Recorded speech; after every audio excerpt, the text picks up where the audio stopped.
Hey y'all, Brent here with a review of the new Star Trek movie. I know, kind of late, it's been out for a few weeks, but I really wanted to get something down here. And I feel kind of bad doing this because I really liked, or I really enjoyed this movie.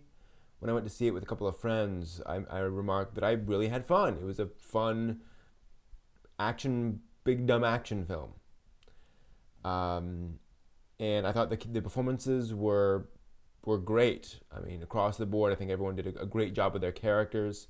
Bones felt like Bones without trying to be, an exact duplicate.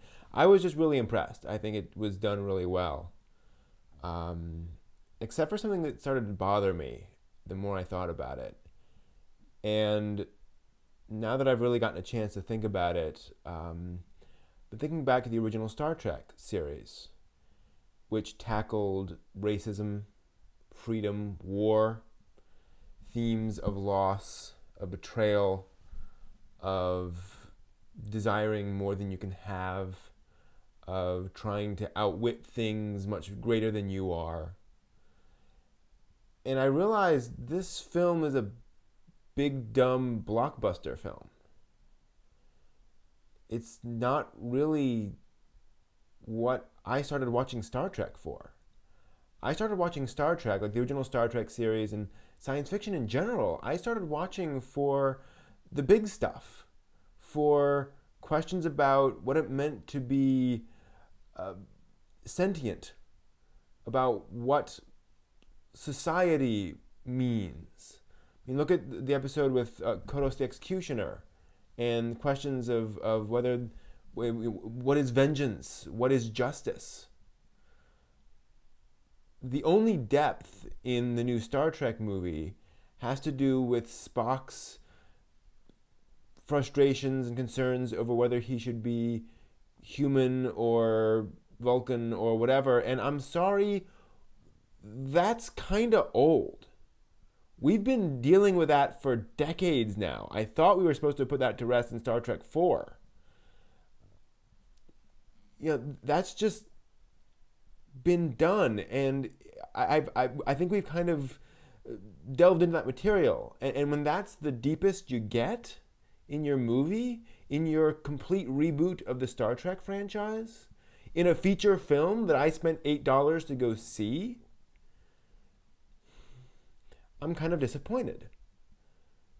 When Star Trek 5 deals with questions of what is God and questions of pain and suffering and mistake and how that makes us who we are, when Star Trek 5 is deeper than your film, something's wrong.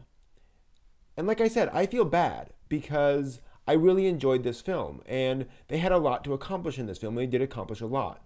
The special effects look good. Again, the performances were great. I like the look and feel of the universe and so forth. Although I did find it odd that Star Trek sets still look like matte paintings and like Hollywood backlot sets, but that's fine. The movie works, and it works on a lot of levels. I mean, the plot moves through. It is lucid, which says a lot. Again, good performances. Everything just seems to fit. I'm just left thinking, why was Star Trek? Star Trek was not the first science fiction TV series. It was the first deep science fiction TV series.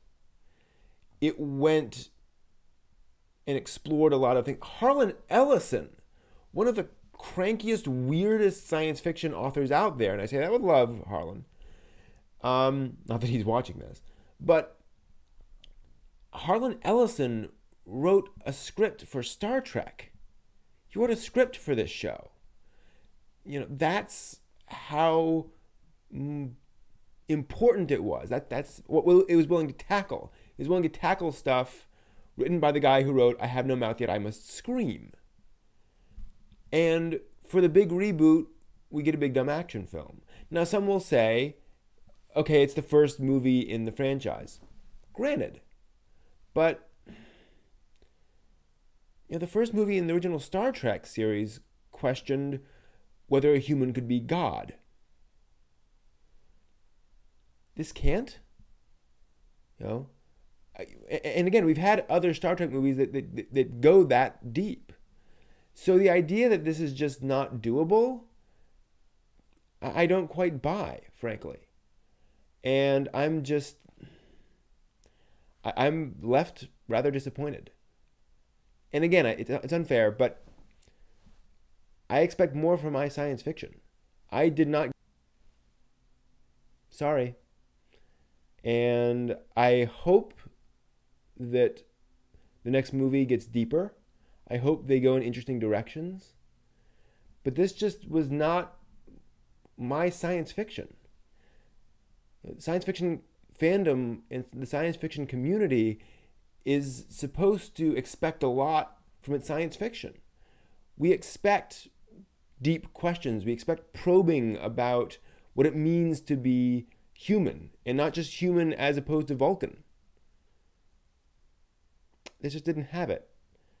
And I kind of wish more folks were talking about that. I wish more folks were holding Star Trek up to that standard. And I wonder why we've sacrificed that standard. Why don't we expect that out of Star Trek anymore? I don't know. Anyway, that's my review. I enjoyed the film. It's a fun film. The performances are great. It's certainly nothing wrong with it. I'd encourage you to let other folks see it, watch it with people, laugh, enjoy it. But